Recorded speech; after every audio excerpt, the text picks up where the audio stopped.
back to Virtual America House Cave Floor. My name is Maria, and I'm the America House Program Assistant here at America House Cave, and I will help with moderation of tonight's event. And guess what? I found one interesting fact that the highest temperature in Earth was recorded in 1913 in Death Valley National Park. And the temperature was about 57 degrees Celsius. You can ask me why I'm talking about this.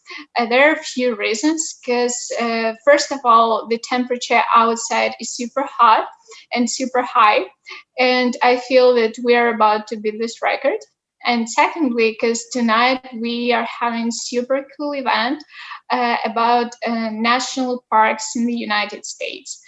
And our friend and America House intern Amber Breese will share with you her experience of traveling there, will give you some tips and tricks on how to plan a trip to a national park, and share her experience of having some adventures there. She will share her presentation about wildlife and animals there. So I'm super excited right now and hope you will love this session too. As always, don't be shy and leave your questions and comments in the comment section below the stream, and we will make sure to pass them over to Amber. So I think there are nothing to add from my side right now. So please meet and greet our speaker, Amber. So Amber, the floor is yours. Hi, my name's Amber Breese, and I'm an intern at America House Kyiv. Tonight, I'm going to be talking about some national parks that I've been to, and I'm really excited to present this to you guys and answer some of your questions. So I'm ready to get started.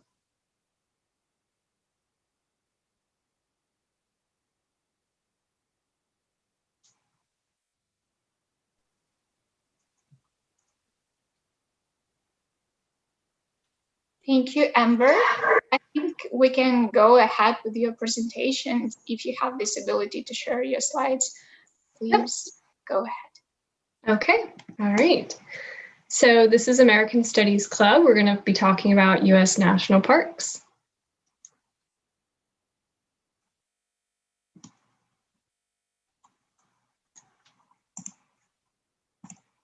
All right, so the first thing that we should discuss is a little bit about the different ways that climates are classified around the world. And one way is the Köppen climate classification.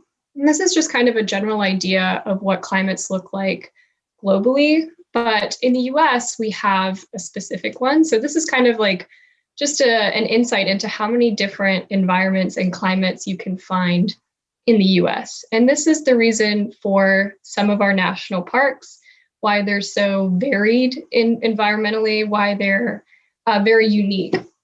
And so today we're going to be talking about 5 specific parks, but this is just kind of a glimpse into the different environments that we have in the US. We have tropical places, we have deserts, we have forests, we have swamps. It's a very unique country when it comes to parks and when it comes to the environments. And today we're going to be talking about 5. We're going to be talking about the Everglades, the White Sands National Park, Grand Canyon, Yosemite, and Yellowstone. In the US, there are about 63 national parks, and about 30 states have national parks. So not every state has a national park, but most of them do. And every year, about 200 million people come to national parks in the US. So it's a very popular pastime. But before we dig in, we're going to talk about the history behind national parks in the United States. The park Yellowstone was the first national park. It was created and designated as a national park in 1872. And it was placed under the control of the Secretary of the Interior. And you may notice that there are pictures of President Theodore Roosevelt on this slide.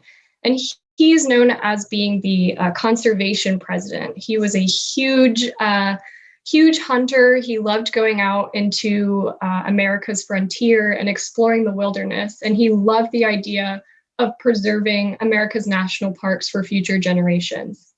And during his presidency, He created over a dozen national monuments, and he created protected areas for the enhancement of wildlife populations, for people to come and explore and just have a great time in the outdoors.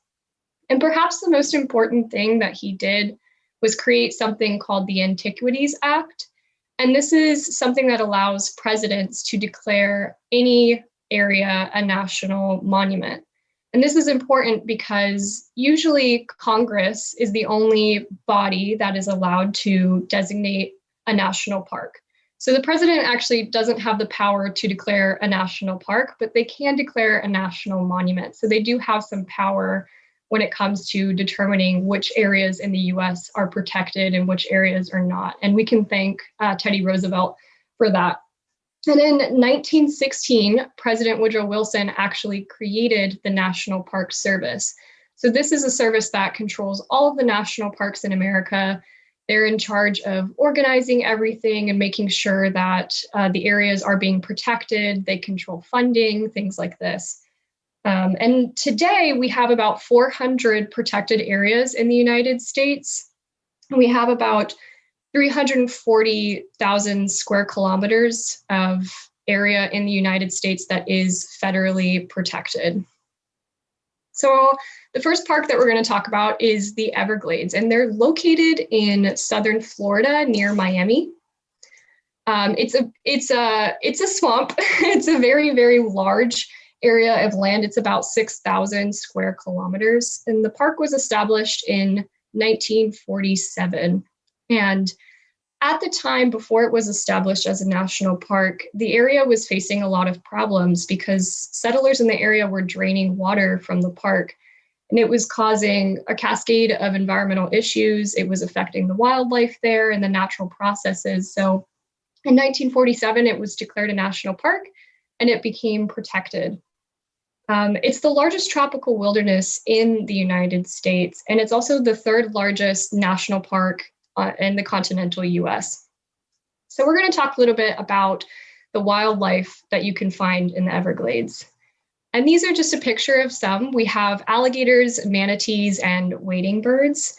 It's the largest breeding ground for wading birds, which are at the bottom left, as you can see. There are about over 300 species of birds in the park, 300 species of fish, about 40 mammal species, and 50 reptile species. So there's quite a lot of wildlife that you can see when you're here. And it also has the largest mangrove ecosystem in the Western Hemisphere. And if you're not sure what a mangrove is, it's a type of plant that covers the banks, and it's supposed to protect against erosion of the soil. Little critters like to build their habitats in mangroves. And it also protects the waterways from becoming polluted. So they're very, very important in Florida in particular, and they're very, very important in the Everglades. So now we're going to talk about a little bit the activities that you can do when you come here. So the Everglades is a water-based national park. So the best way to see the park is to go by water. So if you have the opportunity, definitely grab a kayak or a canoe and explore the park that way. There are about 160 kilometers of waterways to explore. So that could take about 7 to 10 days by kayak to explore the entire park. So there's more than enough area to kayak and canoe if that is something that you are interested in. But there's also bicycling. You can camp in the park as well on certain days. There's fishing in the park, bird watching, and of course, airboating. So the picture that you see to your right is an example of an airboat ride, which is very, very common in Florida. So you get a group of people, you get in the airboat, and it's a very fast way to get around the Everglades and get around bodies of water in Florida. Okay, so for things to bring to the park, you want to remember that it is Florida. It's hot, it's humid pretty much all year round, and the sun can be brutal, especially in southern Florida. So you want to bring your sunscreen, you want to bring your sunglasses, and if you can, bring some type of poncho or umbrella.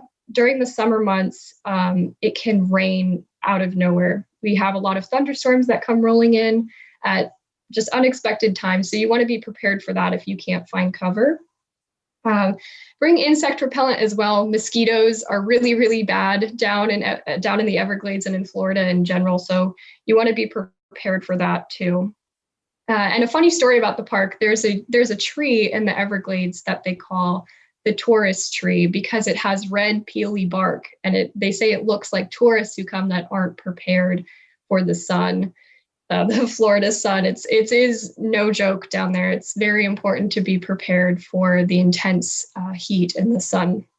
And the best time to go would probably be September through April. You're going to avoid the hottest months of the year by going during this time. Also, the mosquitoes aren't nearly as bad during these months. So if you're going to plan a trip to the Everglades, definitely consider going during this time.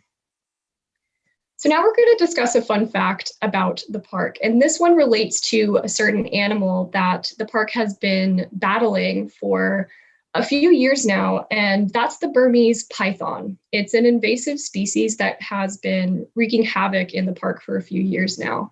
And it all started when people started releasing them.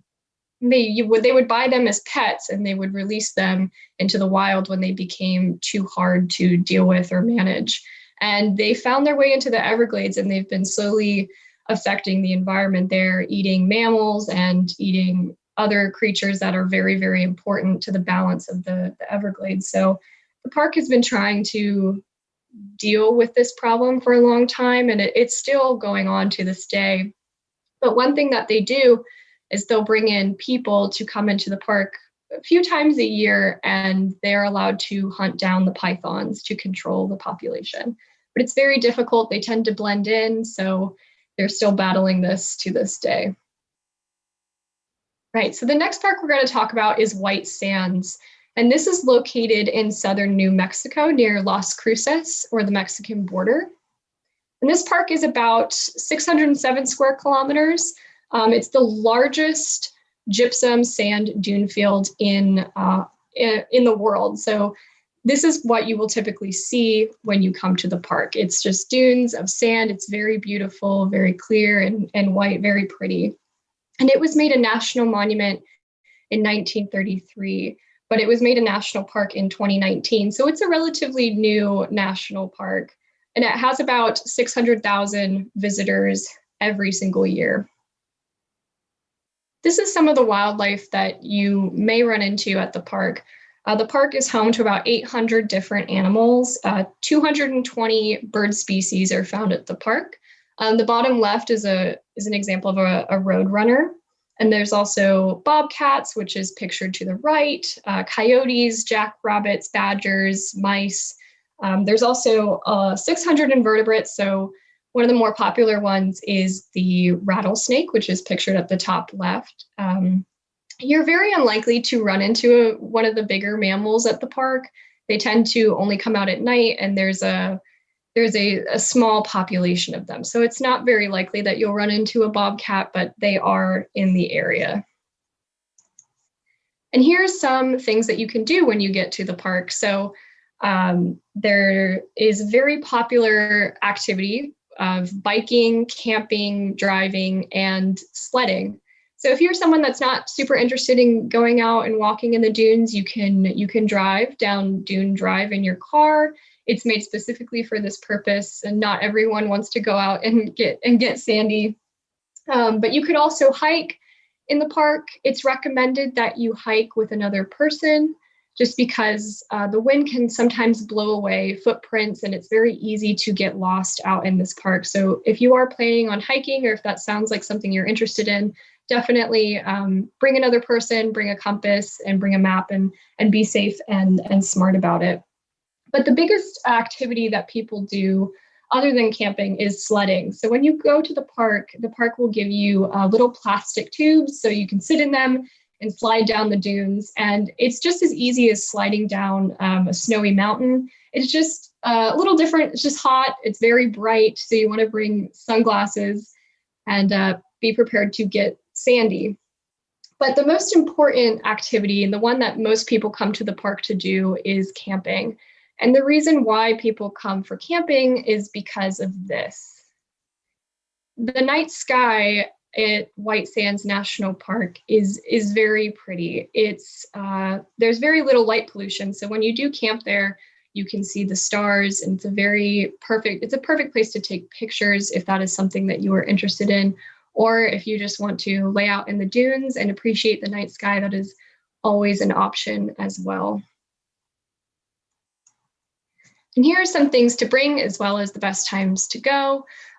Bring your water and sun protection. Just like the Everglades, it's very hot and the sun is intense out there. So you want to bring a hat, sunscreen, some coverage, so maybe a breathable long shirt, things like that.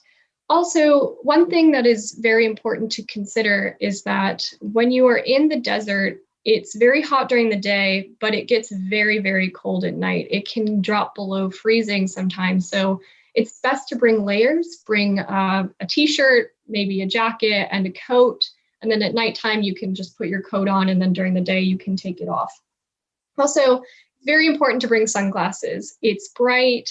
It's very difficult to see without sunglasses. Speaking from personal experience, it's nearly impossible. So don't forget your sunglasses if you go. Also, the best time to go would be October through April. It's very, very hot in the summer, so it's also more busy in the summer. So if you are thinking of going, it would be best to avoid the crowds and avoid the heat, and stick to April through October. And a fun fact about the park is that it's actually next to a missile range. So the park closes quite frequently whenever they do testing, and sometimes the highway that takes you to the park is closed as well. And after these missile tests, sometimes people come back in the park and they find fragments of missiles, and they take pictures of it and they just document it. It's a very unique thing to this park. No other national park can say that they double as a missile testing range. So that's a little fun fact about White Sands. And if you are thinking of going, make sure to check their website and see if there is any testing going on. I think the next time they test is actually later this week, so they do it quite frequently. So just make sure you keep that in mind if you are interested in going. Right, so the next park that we're going to talk about is Grand Canyon. And this park is located in northern Arizona in between two Native American reservations. The park is very large, and the canyon itself is about 450 kilometers long. It's about 30 kilometers wide and almost 2,000 meters deep. So it's a very, very large canyon. It's also home to the Colorado River. So the Colorado River cuts through the canyon, and it's a very, very popular spot for tourists and visitors every year. And this park is very unique because it showcases about 2 billion years of Earth's geological history within its rocks. So if you are someone who's very much interested in geology, you're interested in the history of Earth, this is a perfect place for you to go to learn more about that. And talking about history, we used to have native tribes in the area that viewed the Grand Canyon as a holy site. And in 1540, the first Europeans came to the Grand Canyon. They were Spanish explorers. And then in 1919, the Grand Canyon was made into the 17th National Park of the United States. So in terms of wildlife, the Grand Canyon has quite a bit. It has about 2,000 species of wildlife, 10 amphibian species, almost 500 bird species, 24 fish species, almost 100 mammal species, and almost 50 reptiles. And in terms of plant life, this park stands out. There's about almost 200 plant types, 2,000 plant types, that you can see when you come to the park. So in these pictures, we have spotted owls, we have bighorn sheep, and at the Grand Canyon, there are quite a few species of owls and hawks and bats as well. So keep your eye out for birds in particular. In terms of activities and things to do, the most important thing is called the Trail of Time. So it is about a 5-kilometer walkway that showcases Earth's history. So every 1 meter represents about a million years of geological history. So it's just a great way to educate yourself while you're at the park and get a little bit more information on the types of rocks that you'll be seeing, how to study the rock formations that you can find at the Grand Canyon. And it's just a great educational experience if that is something that you are interested in. And if you are more interested in physical activities, this place is perfect. There are tons of opportunities for hiking. If you are interested in mule trips, that is something that happens as well. So you can rent or pay for a tour via mule and go through the canyon that way. There's also driving for people who aren't as interested in getting into the canyon. You can drive on the scenic State Route 64, and it's the closest road to the canyon. It gives beautiful views if that is something that you are more interested in. And the last thing is rafting. If you want to raft in the Colorado River, there are tours that can span from 3 days to 21 days, if that is something that you would like. And then this is a photo of me and my siblings. We went in the early 2000s to Grand Canyon. And we remember it's a lot bigger in person than it is in the photos. It's very hard to capture the size of the canyon through a camera. So when you get there, it's a little overwhelming. And also if you are planning on coming with other people, especially if you're planning on coming with your family, it's a great place to learn about geological history. And there are even spaces and information that's tailored to kids and early education learning, if that is something that you would be interested in. So in terms of things to bring, this park in particular, you should definitely bring binoculars. Like I said before, the canyon is rather large. And if you want to see the canyon up close, your best bet would be to bring binoculars to get a good view. Also, just like White Sands, you want to bring layered clothing. It's very hot during the day, but it gets very cold at night. So if you are planning on staying overnight at the canyon, definitely bring some spare pair of jeans or pants, a coat, and a jacket if you can. And if you're interested in water rafting, don't forget your water shoes. Bring your backpack and any sort of general camping gear if you are planning on going camping. And of course, sun protection. So the best time to go to Grand Canyon would be September through October or April through May. The summer months can be brutally hot and they're also very busy. The park is a very, very famous national park that a lot of Americans go to every year and a lot of foreigners come to every year. So it's very busy in the summer. So if you're someone that wants to avoid the crowds and avoid the heat, then September through October or April through May would be your best bet. In the wintertime, the trails can get a little icy and a little dangerous, so it's not recommended to come in the winter, but if you want to, it's definitely not a bad time. It's not too cold. It's just a little bit more dangerous and more things are closed during that time. So we're going to talk about a fun fact about Grand Canyon. And like I mentioned before, the Grand Canyon is a great place to study the geological history of Earth. And researchers at the Grand Canyon noticed that there is actually a gap in between the rocks at the canyon. And they call this the Great Unconformity. And it's just like this gap in the geological record where there should be about 1 billion years of rock information that is just missing. So to this day, they don't really know what kind of event caused these rocks to be destroyed or go missing. And so they call this the Great Unconformity. And they're still researching it to this day. And when you go to the park, you can actually see it in person and talk to rangers about it. And there's also a lot of information about it on the Trail of Time that I mentioned before. So the next park is Yosemite. And this park is located in California. It's a few hours from the capital of Sacramento. This park is about 3,000 square kilometers, and it was made a national park in 1890. So it's one of the older ones. It has about 4 million visitors annually. So this park is very, very popular. It also has a very interesting and a little bit sad history. So the name of the park means killer in the Native American language, but it also is very close to a word meaning grizzly bear in the same language.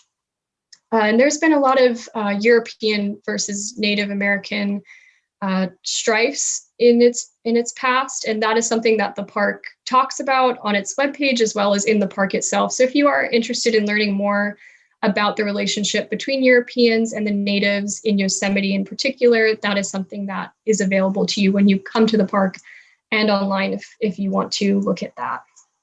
So we're going to talk about animals that you can find there and the types of wildlife. There's about 400 species of vertebrates in the park.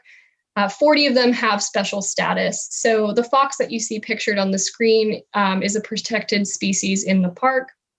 And there's about 90 mammals, 12 amphibians, and about 300 species of birds, 22 species of reptiles. So it's a very, very varied place when it comes to wildlife. You can see quite a bit there. And the animals we have pictured here is the Sierra Nevada red fox, the western pond turtle, and the spotted owl. So in terms of activities and things to do, the most popular one is camping. But Yosemite is unique in that you need a reservation to come into the park. So even if you plan on just visiting for the day, you need to make sure that you book a reservation. If you plan on camping, you need a reservation, and you might also need a permit. So it's a little bit more structured than other parks. So if you are interested in coming to Yosemite, you definitely want to keep that in mind and book ahead early. But if you are coming and you have your reservation, hiking is also a very popular activity. There's about 1,000 kilometers of hiking area in Yosemite that you can explore. And 95% of Yosemite is wilderness. So there's so much to do, so much to explore. If you are a big hiker, then this is probably the park for you. Also, people come into the park every year just to create art. So when you do go to Yosemite, you'll see artists with their easels painting and drawing and sketching. So keep an eye out for that and make sure that, keep an eye out for that and make sure that you just take in the sights as well as the art that is being created. So another big thing about this park, and perhaps the biggest thing that this park is known for, is rock climbing. It's a huge deal. There are huge climbing areas that they call big climbs that people come to the park every year to do. Some of them require permits. Some of them are very large. The big hiking areas or the big rock climbing areas, one is called Half Dome and the other one is called El Capitan. So if you are interested in rock climbing, then this is definitely the park for you. If you're not, there are other activities. You can swim in the park, you can raft in the river, and you can also fish from April to November. So it's for everyone. This park has something to offer for every single person. If you're someone that prefers winter sports, the park is also open for skiing, sledding, and snowboarding. So if you're coming in the winter months, you can do winter sports. If you're coming in the summer, you can do summer sports. There's something for you at any time of the year. And the next photo I have is actually of someone hiking or someone rock climbing in Yosemite. And it's a huge sport. Like I said, people come to climb the biggest. We have like a big climb spot called El Capitan, which is about 914 meters tall. So people come to climb that, and it's a huge accomplishment for rock climbers in the country. So for things to bring, if you're camping, you want to bring your standard camping gear. One thing to bring in particular for this park is a trash bag. Yosemite is very, very strict about littering, so you want to make sure that you carry something with you to dispose of your trash. Also, if you plan on swimming, bring your life preserver. Yosemite does not allow people to swim without one, even if you are an adult. You need to have a life preserver with you at all times. And also bring layered clothing, just like the previous two parks. It can be hot during the day, but it gets very, very cold at night. And for the best time to go, it really depends. It depends on what you want to do. So if you're someone who prefers winter sports, You can come in the winter months to ski and to sled and to snowboard. But if you're someone who prefers summer sports, you want to rock climb, you want to hike, or if you want to see the waterfalls, I would recommend that you go from April to November. So it's not super cold. The waterfalls should be thawed out and they should be running. So it's a very beautiful site in the spring months. So if you want to come to look at the waterfalls and to go for hikes, then I would recommend April through November. And a fun fact about the park is they sometimes let people come in to do what they call free solo climbing. And this is climbing without equipment and without gear. And the man that is pictured in these images here, his name is Alex Honnold. He's an American rock climber. And he is famously known for climbing without straps, without gear. And he was the first and only person to climb Yosemite's El Capitan without any harnesses or ropes. And he did this in 2017. And so his art, his sport is called free soloing. And if you want to look at his accomplishments or more information about him, there are a few documentaries that have been made about him. But like I said before, he's the only one to do this. He's the first and only as of today. And he has climbed El Capitan's 914 meter tall rock face without equipment. It's quite amazing to see. And there's also way more photos of him doing this if you wanted to look at those. So the next park we're going to talk about, and this is our last park, is Yellowstone. This park is located in 3 different states, Idaho, Montana, and Wyoming. So this park features about almost 9,000 square kilometers of area, of wilderness, and it's the first national park to be created. It was created in 1872. It has about 3 million visitors annually, and it contains the largest supervolcano on the continent. And I believe the last time it erupted was about 2 million years ago. So also half the world's geysers are located in Yellowstone. So there's quite a bit of geothermal activity at Yellowstone, which is what it's known for. So we're going to talk a bit about the wildlife in the park. There's about 300 bird species, 16 fish species, 5 amphibian species, and 67 mammal species. And Yosemite is known for having the largest concentration of mammal species in the continental US. And one of the most famous ones that you'll probably associate with Yellowstone is the bison. And Yellowstone is actually the only place in the US where bison have lived continuously since prehistoric times. And when you come to Yellowstone, you'll definitely see a bison. They are pretty much everywhere. There's about almost 5,000 in the park as of 2020. But other animals include grizzly bears, which there's about 690, and wolves. There's almost 100 in the park as of 2020. Okay, so we're talking about things that you can do and things that you can see in the park. The most popular thing that people come to Yellowstone to see are the thermal basins. So things like the geysers, things like the thermal pools. There's about 10,000 of them in the park. And one of the most famous ones is Old Faithful, which is pictured to the left there.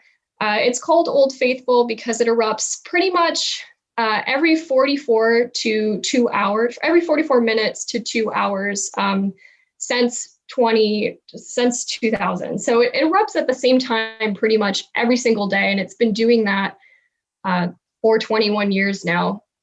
And so it's a really big spot for visitors to come to. They have benches set up that you can sit at and just wait for it to erupt. But for the thermal pools, you can walk on the boardwalks and take a look into the thermal pools and learn more about the microscopic creatures that live there, their importance to the park, the history of the geological sites there. But if you aren't really interested in that and you're more interested in the sports, there is about 1,600 kilometers of hiking area in the park. There's also biking, camping, and of course, winter sports if that is something that you would like. So for things to bring, for this park in particular, it's very important to bring bear spray.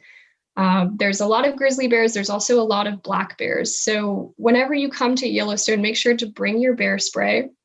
And also, like the Grand Canyon, bring your binoculars. It's a big park, and I remember when I went there when I was younger, we stopped off on the side of the road next to a pond, and I remember looking up into the mountains, and you could see a grizzly bear walking in the fields up there. And I wish I would have had binoculars then, because it would have been super cool to see up close.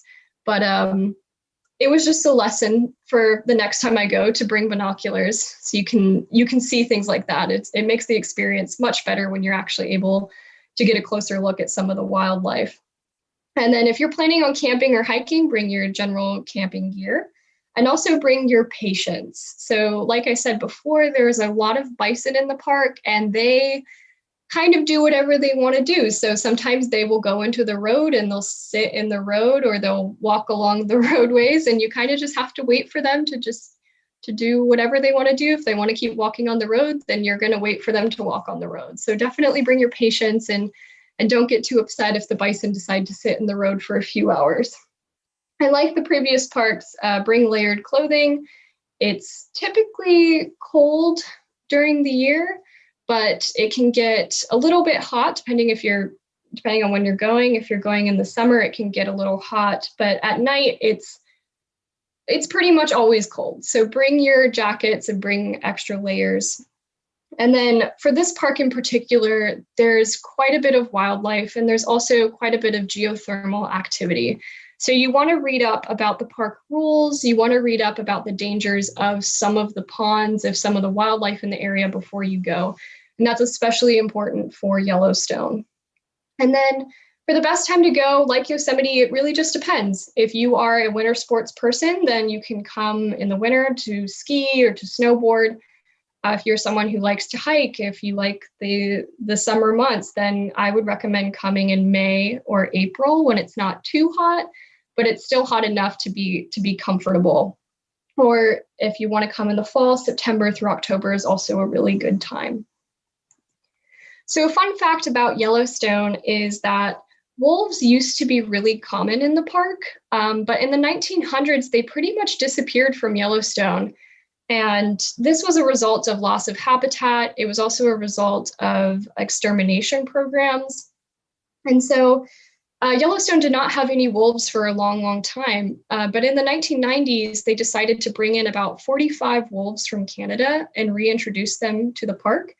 And this was a great case study of how bringing in a species can affect the food chain and can affect so many different aspects of an ecosystem. So their reintroduction kind of allowed researchers to learn more about how wolves operate in their packs, the power dynamics, how they operate when it comes to hunting down prey, and how the food chain changes when you bring in a predator. So after the wolves disappeared from Yellowstone, the elk population started booming in the park. And this changed vegetation patterns, which also affected other species like beaver, who lost a significant number of their population after the wolves disappeared. But after they were reintroduced, researchers watched as the food chain kind of just stabilized. And it was a very interesting case study into ecosystems and into the food chain and into prey and predator relationships. And that is Yellowstone, and these are my references. And I thank you for coming along this little journey with me and exploring these very famous 5 national parks. And I hope one day that you guys will be able to see them and see them for yourselves and experience it. So thank you guys so much. Thank you, Amber, for sharing this wonderful presentation with all of us. And now I feel that I'm totally prepared for this real trip to the national parks, because I know everything, starting from what to bring with me and where to go and what to do there. So thank you so much. We actually have a few really nice comments about your presentation. So please take a little break, and I will have this like 1 minute to read it out loud. Some sweet comments from our audience. So Kirill Kozhishko commented that wild nature is first and the main wonder of the world nowadays. Many thanks to studios for movies that inserts U.S. national park episodes. Many thanks to people who protect and develop in right way parks, and many thanks to you for bringing this topic. Oh, thank you so much. That comment means a lot, and I completely agree.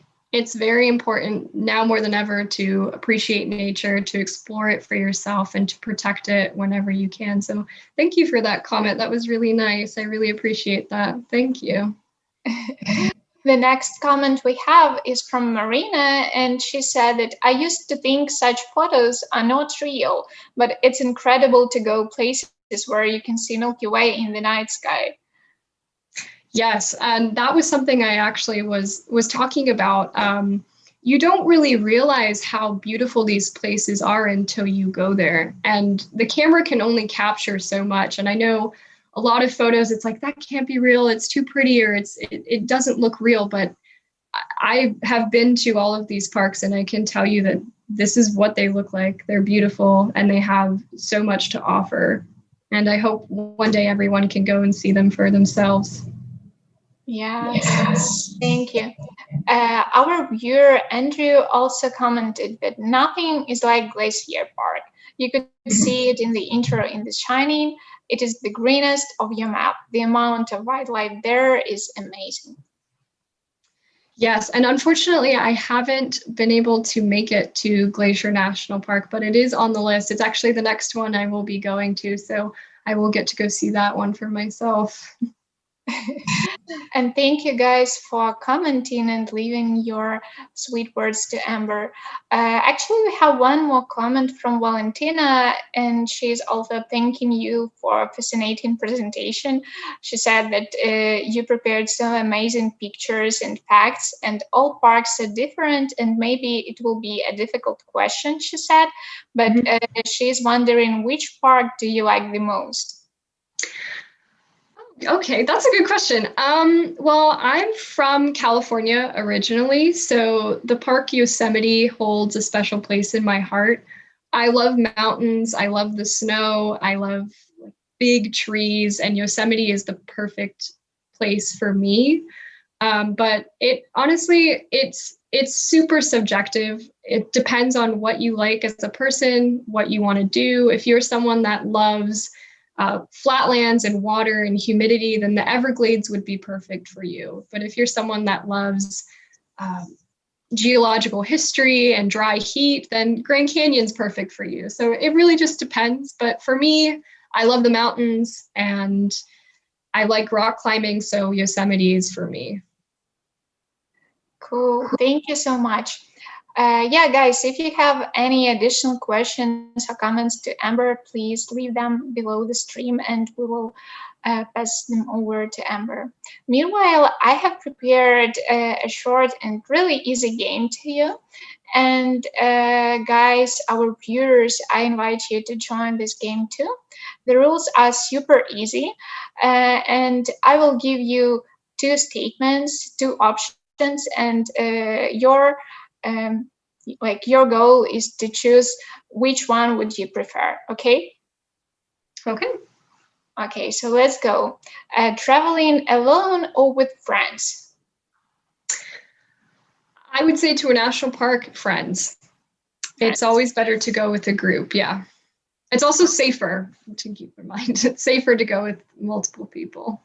Yeah, great point. Thank you. Staying at a hotel or camping?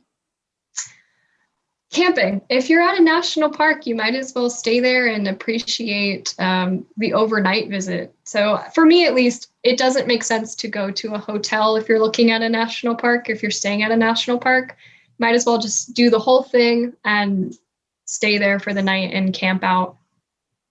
Okay, let's go next one. Camping or sleeping in car? Camping, for sure. But that also depends on the park. Some parks have really bad insect issues like the Everglades. Mosquitoes will get you. So it depends. But if you're camping in Yosemite, definitely in your sleeping bag. Okay. Traveling to the south or north? For me, the north. I like the mountains and I like the cold, so I will pick the north. Okay, super. Riding a bike or hiking? I like hiking a little bit more than riding a bike. It's more accessible to hike. You can go see more than you could on a bike. All right, great. Alaska National Park or Death Valley National Park?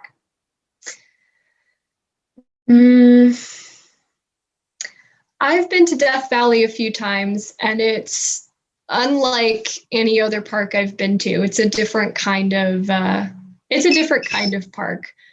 I will say Death Valley, just because it's so different and it's so unique, and it's just an experience to go. I love it there.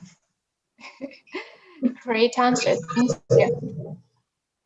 Spending your pocket money for new and trendy clothes or traveling? I definitely think traveling. I think you'll remember that more than you'll remember your trendy clothes. All right, that one was easy. And the last one question to you is excursion or exploring by your own? I think that depends. It depends on where you are. I think for some places it might be a little unwise to go exploring on your own. So it really just depends on where you are, how safe the area is, and if you have resources. If you have a map and you know the area and you speak the language, then sure, it's probably more you can go explore on your own. But if not, I would say an excursion. Okay, thank you so much for joining me during this game and answering my questions. And we have one question from Marina, our viewer, and she is interested. How would you describe Grand Prismatic Spring? How would I describe, what was it again? Grand Prismatic Spring. Grand Prismatic Spring. My thing is, I don't actually have a lot of like memories of the specific places of the parks. What I do remember is like I have little snippets of each park that I went to that I was able to kind of wove it together. So I don't actually have any advice or memories of that specific place. I'm sorry about that. It's okay. Thank you so much. Meanwhile, I have one more question from my side. What is your next destination? Where would you like to go? Yeah, so like I said before, Glacier National Park is next, but also Zion National Park is on my list as well.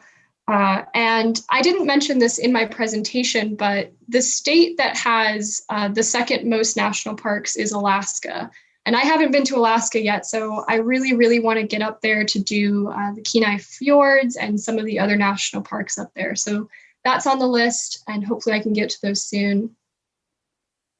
Thank you. And following the last question you answered, Nikita has commented that good job talking about the future. Do you have any parks on the other continents which you would like to visit? Yes. So actually, I believe the last park I went to was in Europe. I went to the Highlands in Scotland, and I think that was one of my favorite places. I've been to about 16 national parks in the U.S., and I think the Highlands in Scotland was in my top 5. It was absolutely beautiful. And I haven't been to a lot of places in Europe specifically, but there are a lot of parks that I do want to check out there that I need to do more research on and plan trips for. Great, thank you so much. And I hope someday will come true. Guys, this is a kind reminder that we have 10 more minutes for you to leave your questions or comments. to Amber. And I have one more question, and I promise you it will be the last one from my side. I'm wondering, is it affordable for American students to travel across the United States? Like maybe maybe you have any tips or tricks on how to spend less while you planning your trip? Yes. So I am an American university student, and a lot of the trips that I have planned while I was a student. And so it definitely is affordable to travel to national parks as a student. You just have to be smart when it comes to transportation. Transportation is the one thing that's going to cost you the most if you don't do your research. So it depends on the park you want to go to. Some parks are going to be in places that are just expensive to get to. So you have to be reasonable with where you want to go. I know that some of the parks in the American Midwest, flights out there are actually very cheap.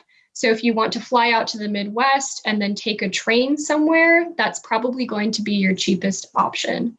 So if you are a university student and you do want to go explore some of the national parks, just do your research when it comes to transportation, and you will save a lot of money that way. All right. And from my side, I can say that while I'm planning some trips, I go researching. And also, I found some websites that might be helpful while you're planning.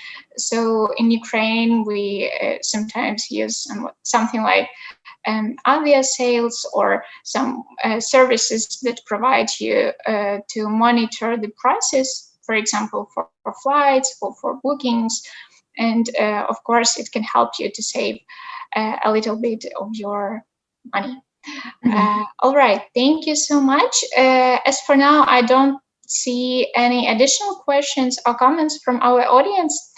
And I think that we can wrap up this session because it was super interesting and super, like, you shared lots with us, and I'm grateful for you. Do you have any maybe last words or pieces of advice to our audience from yours? Yeah, one thing that I didn't mention was if you are interested in going to any US national park, there is a National Park Service website for every single national park. So everything that you need to know about the park and what to do there and what to bring, there is a website for it. And one great thing about this website is for every single park, they have a packing list with everything that you could possibly need. So if you are still a little bit confused on what should I bring to the park or what am I going to need, just go to the website and you will find everything there. And furthermore, I hope that if you are interested in seeing some of these parks that we covered tonight, I hope one day that you can get there, and I hope that it would be a very special experience for you as it was for me. But thank you guys for coming to my presentation, and thank you guys for being patient and so considerate with me. Thank you. Thank you for sharing your recommendation. And we have probably the last question, or there will be some more, but we have one question from Marina, and she is curious, do you plan to see and go to the Carpathians, Ukrainian mountains? I actually had plans to go to Kyiv and actually try to plan as many trips in Ukraine as I could, but unfortunately I couldn't make it out to Kyiv this year, so I wasn't able to actually do more research about some of the parks or some of the areas that I wanted to see in Ukraine. So it's definitely still a plan for me to go to Ukraine sometime in the future, and when I have the dates solidified, I will start doing my research on, okay, what do I want to see? So actually, if you have recommendations for places to see in Ukraine, I would love to see it, and that would help me greatly when I start to plan out my trip there. Yes, guys, thanks to everyone for being so active tonight. And if you have any recommendations, please send us and we'll share them with Amber.